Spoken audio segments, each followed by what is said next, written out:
One of the things that I really appreciate now about the exploration that younger people, especially, are doing, a few older people as well, is that there are so many different ways people are beginning to name their experience. As we name our experience, it really affects how we see ourselves, how other people see us. When I was young, a teenager growing up, I didn't know such a thing existed as a lesbian. I didn't know gay men existed either, for that matter. I was 18 or 19 before I realized that that was a thing. So the experience, the feelings that I'd had, I just didn't know what it was. I didn't have any shame around it particularly because I actually didn't know what it was. But if it's not even a possibility, that affects how we see ourselves and how we can explore what's really going on. If this was something that I could have explored when I was younger, what might I have opened up to? And for now, too, I think I'm actually non binary. But what does that mean? I thought we could just explore that a little bit. I'll just drop in some questions. We're going to do an exploration today on our identity, gender identity, and sexual orientation, and what it means when we say I'm a woman. For me, I'm cisgendered, which means that I was born in the same body that I feel an identity towards. So I was born in a girl's body and I feel like I'm a woman. But what does that mean? So much of that is our culture. Our culture defines this is a woman, this is a man, and I don't necessarily go along with that either. What do you feel in your body right now? What's your response to that? And some of us already have some words that we use and have given this a lot of thought and have worked with this a lot. I would refer to myself as a lesbian. It's my sexual orientation. What are the words that you might use to describe your gender identity and your sexual orientation? Bearing in mind that these are not usually yes, no. Usually there's somewhat of a continuum. And it's a really deep exploration of knowing ourselves. Tune into your body, notice what's going on in your body right now.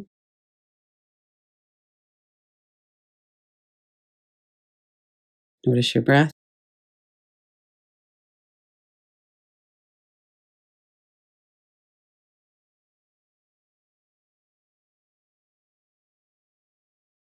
And as we're doing the inquiry, like always, we're trying to really stay present and steady in this moment.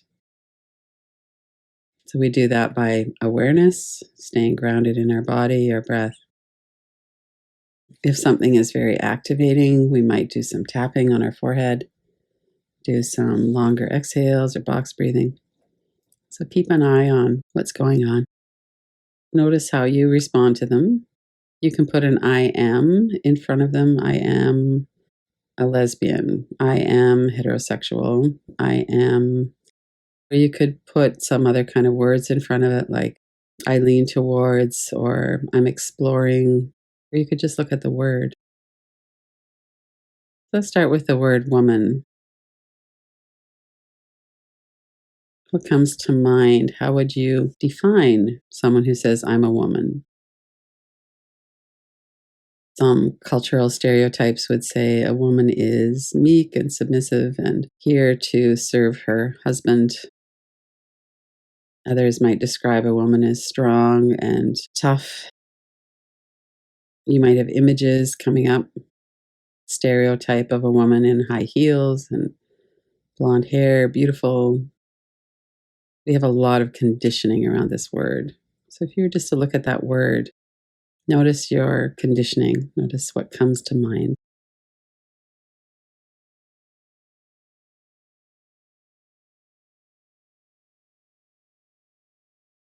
Notice your body and your breath as well. And if you were to say, I identify as a woman, or I don't identify as a woman, what does that mean in context of the definition and the conditioning? What does that mean to you?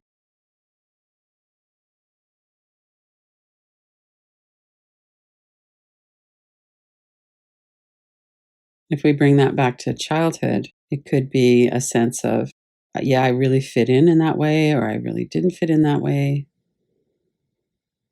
Sometimes there's a lot of family coercion around something. If you're a tomboy, for instance, there's certainly a lot of social approval for falling into line and fitting the dominant stereotype, whatever that is in your family. So we could bring it back to childhood. I fit in as a girl. I felt like I was a girl. I didn't feel like I was a girl. It might be I felt like I was a boy, or maybe I didn't feel like I was either one.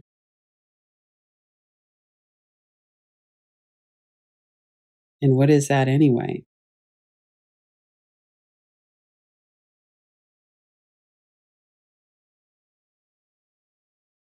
And it could be something that very much shaped our lives, or it could be something that we never really thought about. And it could be something that we experienced a lot of shame or hiding around. It's interesting to look at what was your conditioning around that and how did you feel? Was it okay for you to just be a person, to just explore? And especially if you had a lot of trauma around that, notice that in your body.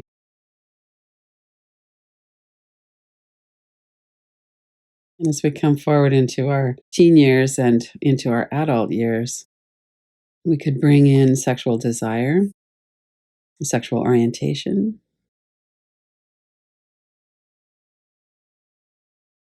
And sexual orientation in particular seems to be very much on a continuum. Some people are pretty much 100% heterosexual, where they're sexually attracted to people of the opposite gender. And some people are 100% homosexual, attracted only to people of their own gender. But almost all of us are in the middle there somewhere. And what was your experience with that? And as you're touching into that, noticing your experience may have really changed over time, and it might be have been the same. You knew that right from the beginning, it was all this, and I never questioned it. You never had any experiences of sexual desire for someone of the same gender or someone of the opposite gender. Just to notice, how does that fit in for you? What was your experience?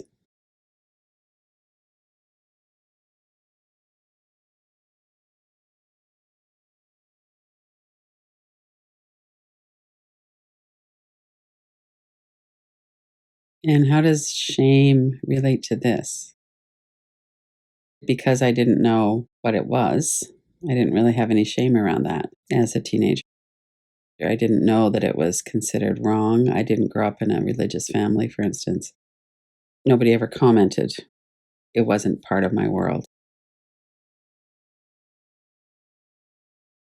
And that's very different from someone who grew up in a family, in a school or social environment where it was commented on and where it was shamed. There's something really wrong with you.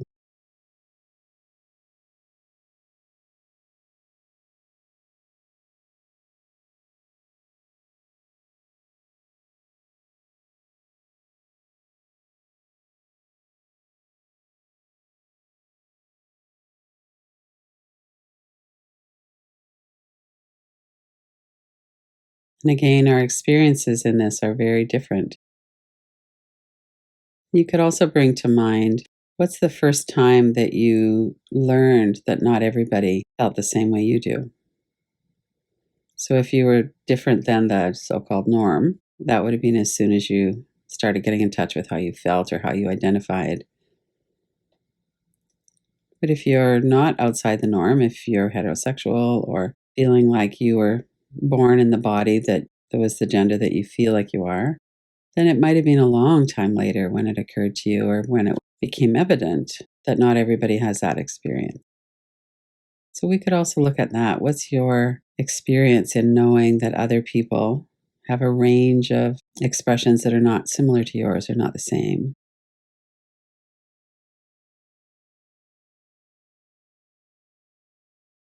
And in particular, notice if there's something about that other person that feels wrong that you're labeling, well, there's something wrong with them. Or if you're labeling yourself as something wrong with me. Or is it more like a, well, that's really interesting. It never occurred to me. Or I've always kind of wondered about that. Notice your own experience with that over the last period of life since you realized. Because in our dominant culture, that's not something that we bring forward or that we might know about. And over the last several years, we certainly have more.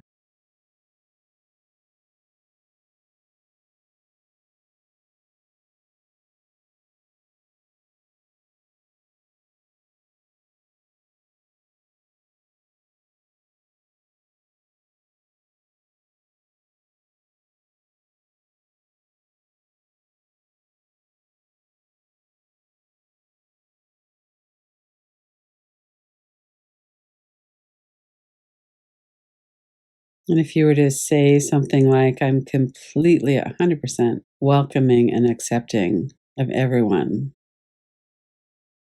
I would love if our culture nurtured this more, that everybody could feel free, really free to be who they are and identify as who they are and explore that and not have it be a big deal. It's a big deal and it's not, where we could really be free. What comes up for you around that? Is there any feeling of it's threatening to me personally that other people define themselves differently than I do? That's certainly the message in our dominant culture, and we pick up conditioning for sure.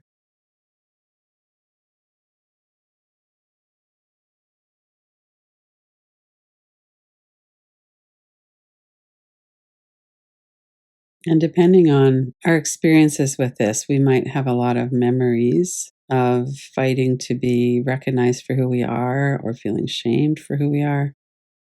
I certainly have a lot through my lifetime of right at the beginning when I was realizing it, and then later on when I was a pretty militant activist.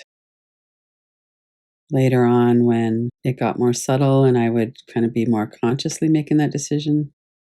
I don't really want to risk my good paying job, so I'm not going to be too vocal about it. How did that feel? Depending on what our experience was with this, we might have a lot going on. And as you're breathing in and breathing out, let yourself be present with whatever it is that's here.